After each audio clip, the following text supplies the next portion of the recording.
Урматтуу гайлер, ого окшогон машиналарды көрүп атасыңарбы? Жаңы базарда беспредел. Ошентип машиналардын сүзүшүнө жол берет. Авария болушуна жол берет. Ол не деген нерсе? Карабайсыздарбы? Ким эле авгондорду алып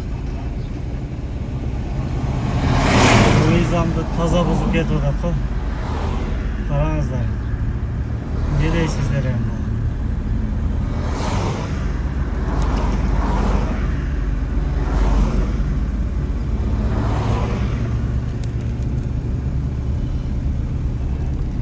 Азыр карап турсаңыздар дагы чыгат авгонго. Чыкпай койбойт. Жадатан бери чыгып келип эки машина өтүп кайра кирип ушундайлардын правасын алып коюш керек да. Анан акылы кирет. Ошо мыйзам бузгандарды. Карасам жарым минут алып кетип атат. Көрүп атсаңыздар.